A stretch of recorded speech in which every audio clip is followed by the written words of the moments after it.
सारख्या त्या गजेंद्राच्या लक्षात आलं महाराज काय घनदारा पुत्र बंधू सोयरे सर्व मिथ्या हे जाणून हे सर्व मिथ्या आहे त्याच्याकरता आपण काहीतरी केलं पाहिजे. काय केलं पाहिजे? शरण रिघा देवासी. काय केलं पाहिजे? राम राम स्मराधी. मग त्याने काय केलं?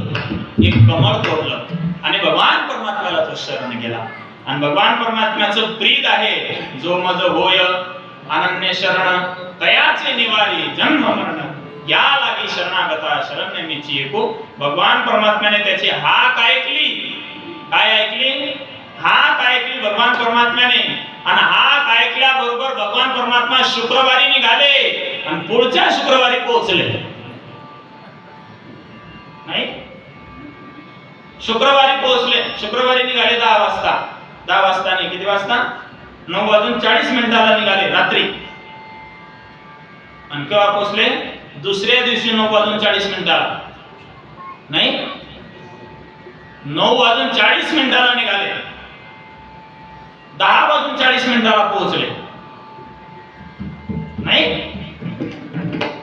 9:40 निघाले, 41 नाही, मग केव्हा पोहोचले? अरे काही लक्ष्मीवर ती गए गजराज. कनवाडू कृपाळू भक्ताला गिमोही, भक्ताला गिमोही गजेंद्राचा धावा तुवा केला विठाई. जगद्गुरु तुकाराम महाराज वर्णन करतात की मोहे धाव घाली पाना नाव घेता पंढरी राना. अशा भक्ताला तो प्रेम पाना पाजतो. अजून कोणाला प्रेम पाना पाजला याने? आमचे गुरुवरे फार गोड सांगायचे. एक उदाहरण सांगू का अजून याच्यावरच? हे बघा, 100 कौरव बसले होते महाराज. किती बसले होते? 100. मोठ्या सिंहासनावर धृतराष्ट्र महाराज बसलेले होते. आजूबाजूला भीष्माचार्य, द्रोणाचार्य, कृपाचार्य आदी करून बरेच असे महायोद्धे बसलेले होते, महारथी बसलेले होते.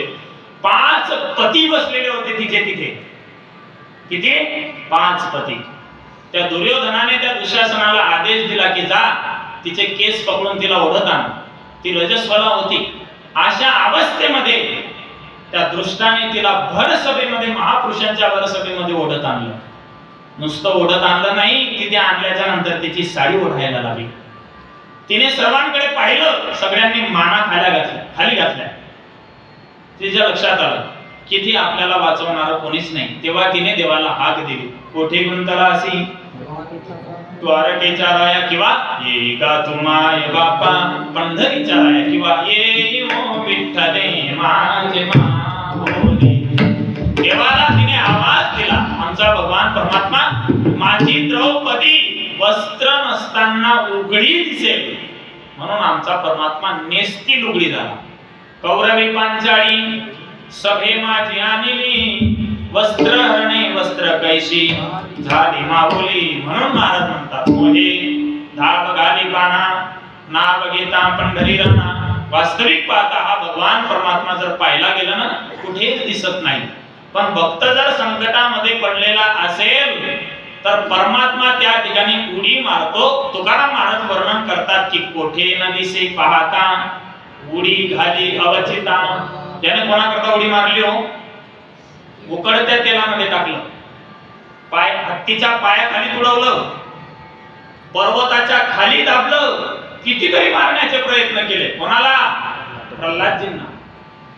या हिरण्यकश्यपूने अनेक प्रयत्न केले मारण्याचे. हिरण्यकश्यपू विचार करायला लागला की हा मरत नाही का, याला मरण नाही, याला मारत असताना माझं मरण तर ओढवणार नाही ना, असा विचार करायला लागला. आणि विचार करत असताना हा हिरण्यकश्यपू प्रल्हादजींना विचारतो, सांग प्रल्हादा, तू म्हणतोस ना तुझा देव सगळीकडे आहे? म्हटले हो. म्हणे कुठे कुठे आहे? विठ्ठल जडी स्थळी भरला रिका ठाव नाही मोरला आज म्या दृष्टीने पाहिला विठ्ठलची विठ्ठल. सगळीकडे माझा परमात्मा सगळीकडे आहे. आत हरी बाहेर हरी सगळीकडे आहे. जसं एखादी घागर एखाद्या पाण्यामध्ये एखाद्या अथांग जलाशयामध्ये बुडवावी आणि बुडवल्याच्या नंतर तिच्या आतमध्ये पाणी आहे की नाही, बाहेर. तसा हा परमात्मा जगताच्या आतही आहे आणि बाहेरही आहे. सगळीकडे माझा परमात्मा आहे. म्हणे या खांबात आहे का, म्हणे आहे. एका जनार्दनी ऐकताची मात, मारी तसे लात स्तंभावरी. त्याने लात मारली. लात मारल्या बरोबर स्तंभीनर हरी प्रगटाला. भगवान परमात्मा प्रगट झाले आणि प्रगट झालेल्या भगवान परमात्म्याने त्या हिरण्यकश्यपूला आपल्या मांडीवर घेतलं. त्याने वरदान मागितलेले होते ना, वर नाही, खाली नाही, मांडीवर घेतलं. घरात नाही, बाहेर नाही, दारात घेतला. 12 महिन्यापैकी एकही महिना नको म्हणे. भगवान परमात्म्याने त्याच्या करता आणि जवाई लोकांकरता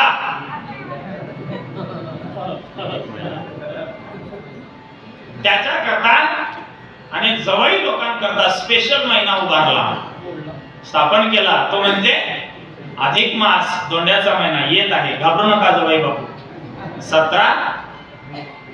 17 मेला दोंड्याचा महिना येत आहे. सगळ्या वरदानांची पुष्टी केली देवाने आणि असा मधून फाटला. भगवान परमात्मा असे चिडलेले होते महाराज, खूप चिडलेले होते. ब्रह्मदेव शांत करायला गेले, शांत होत नव्हते. तितक्यात कोणीतरी म्हणायला लागलं, अहो म्हटले आता सगळे थकले पण तरी देव शांत होत नाही. तितक्यात एक जण म्हणायला लागले, अहो म्हणे घरचा मालक जर किती जरी रागवला आणि घरची बाई जर समोर आली तर तो त्याची नागी म्हणजे त्याचा राग शांत होतो म्हणे. म्हणे मग आता काय करायचं, म्हणे याच्या बायकोला बोलवा.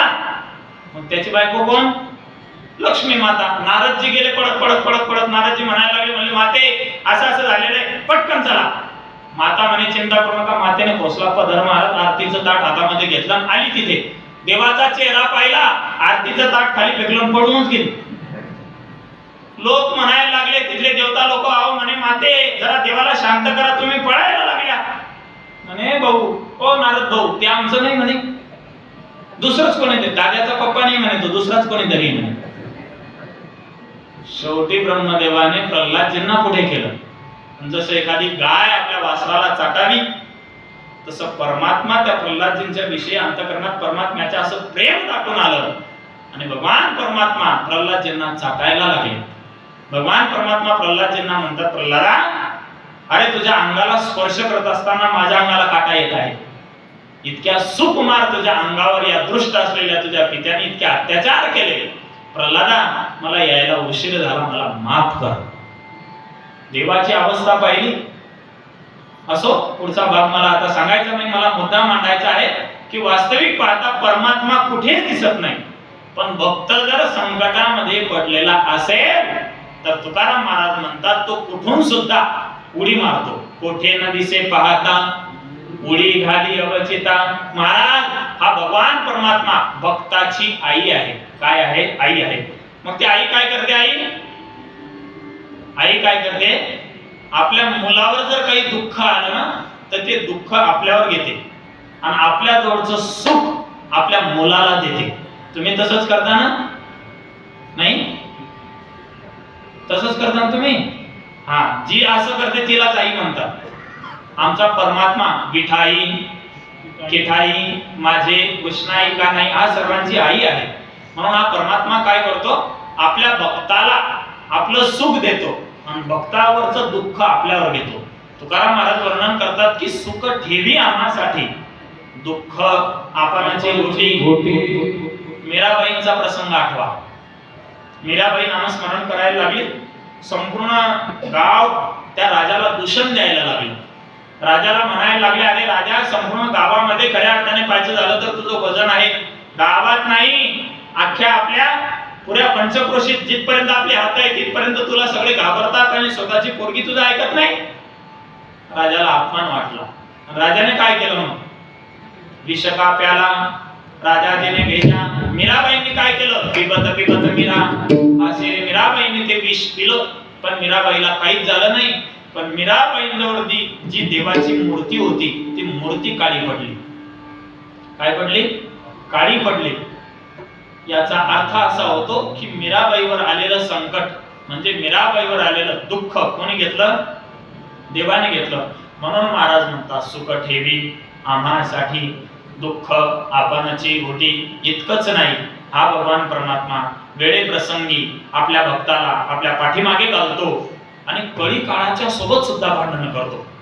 तुकाराम महाराज वर्णन करतात की आम्हा घाली पाठीकडे आपण कळी काळाशी भिडे. याने कोणाला पाठीमागे घातलं? महाभारताच्या युद्धामध्ये काय केलं महाराजांनी? ज्ञानोबा वर्णन करतात, देखा नवलतया प्रभूचे अद्भुत प्रेम भक्ताचे, जे सारथ्यपण पार्थाचे कीर्तवसे, पायी कुपाठीसी घातला आपण पुढा राहिला. किंवा अर्जुनाची गोडी दुतली अनंते, संकटे बहुते निवारली. याने खऱ्या अर्थाने पाहायचं झालं तर आपल्या भक्ताला म्हणजे अर्जुनाला आपल्या पाठीमागे घातलं, तो पुढे उभा राहिला. आणि अर्जुनावर जे काळाचं संकट आलं म्हणजे आपण रस्त्याने चाललो आणि एखादी गाडी आपल्या अंगावर आली, धडकली, आपण गेलो जागेवर, आपण काय म्हणतो? एखाद्या माणसाला गाडीने धडकलं, काय म्हणतो आपण? की त्या गाडीच्या रूपाने काय आला? काळ आला. तसं बाण जे येत होते ते बाण कोणाचं रूप होते? काळाचं स्वरूप होते ना. मग त्या काळासोबत त्या बाणासोबत भगवान परमात्म्याने वास्तविक पाहता बाण मारत होते, पण पुढे भगवान परमात्मा बसलेले होते. तुम्ही ते पिक्चर आपल्या त्या टीव्ही मध्ये पाहिलेलं असेल बघा. रथावरून खाली उतरवत असताना भगवंताने आधी अर्जुनाला उतरू दिलं होतं, मग देव उतरले. देव उतरल्या बरोबर तो रथ पेटला होता अख्खा. आम्हा घाली पाठीकडे आपण कळी काळासी भिडे, इतका तो भगवान परमात्मा कृपानिधी आहे. तुका माने कृपानिधी, तुका माने कृपानिधी, तुका माने कृपानिधी, तुका माने कृपानिधी, तुका माने कृपानिधी, तुका माने कृपानिधी.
शेवटच्या चरणामध्ये बोलतात की तुका म्हणी कृपानिधी आम्हा उतरी नावेमधी.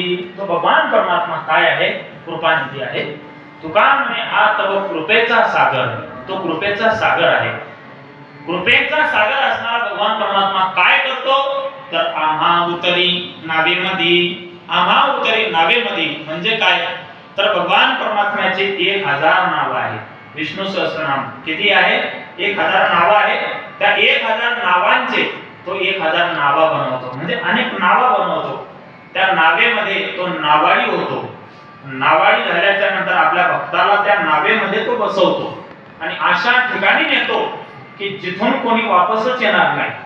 तुका पंढरीशी गेला पुन्हा जन्मा नाही आला. त्या भक्ताची तो परमात्मा येरधार संपवतो. त्यांची सरली येरधार झाला सफळ व्यापार, त्यांचा व्यापार तो सफळ करून टाकतो. इतका तो कृपानिधी आहे. म्हणून महाराज म्हणतात, तुका म्हणे कृपानिधी आम्हा उतरी नावेमध्ये, मोहे धाव घाली पाना, नाव घेता पंढरी राणा, यथामती यथा अवकाश. वेळेच्या 5 मिनिटं अगोदर अभंगाच्या 6 चरणाचा भावार्थ सोडवण्याचा प्रयत्न केलेला आहे. या अभंगाचा जो अर्थ असा आहे, हा अर्थ आम्ही वारकरी शिक्षण संस्थेमध्ये गुरुवर्यांच्या मुखातून जे श्रवण केलं तेच आपल्या समोर मांडण्याचा प्रयत्न केलेला आहे. यामध्ये जर काही चुकीचे शब्द माझ्या मुखातून निघालेले असतील त्या अभंगाच्या संदर्भाने, तर ते माझ्या बुद्धीचे दोष समजून मला आपण कृपापूर्वक वापस करा. करा क्षमा अपराध महाराज तुम्ही सिद्ध. विठोबार कुमारी गोपाल कुमारी कुमारी गोपाल कुमारी गोपाल कुमारी गोपाल कुमारी गोपाल कुमारी गोपाल कुमारी गोपाल कुमारी गोपाल कुमारी गोपाल कुमारी गोपाल कुमारी गोपाल कुमारी गोपाल कुमारी गोपाल कुमारी गोपाल कुमारी गोपाल कुमारी गोपाल कुमारी गोपाल कुमारी गोपाल कुमारी हरि कमलाई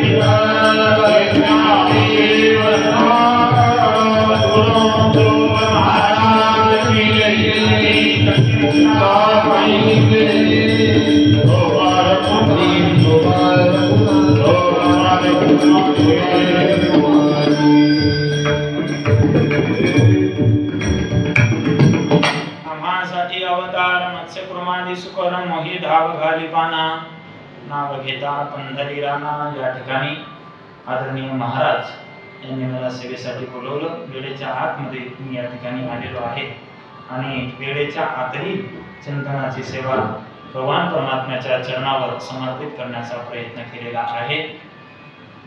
महाराजांनी यादी भरताना फार सुंदर बदललेली आहे. वारकरी शिक्षण संस्थेमध्ये ज्याचा 1 नंबर आला त्याला 1 नंबर, त्याचा 2 नंबर आला त्याला 2 नंबर. आदरणीय उद्याचे महाराज दीपक महाराज आणि आम्ही एकाच पाठाला होतो.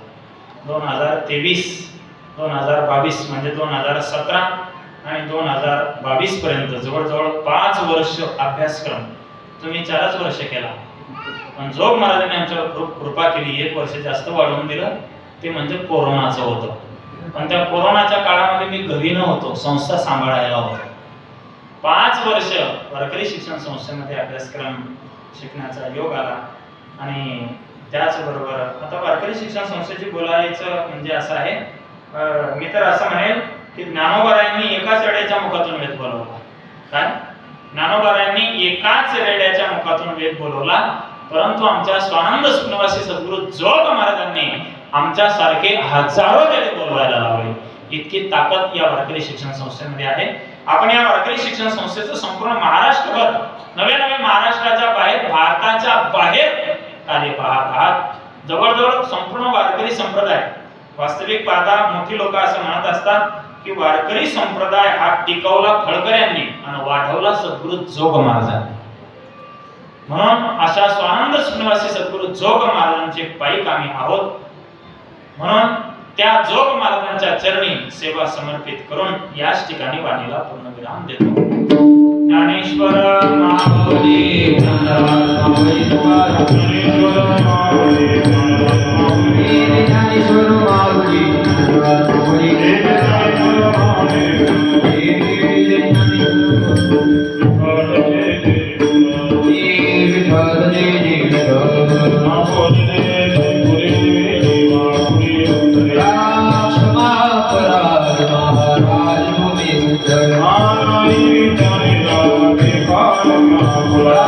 क्षमा करा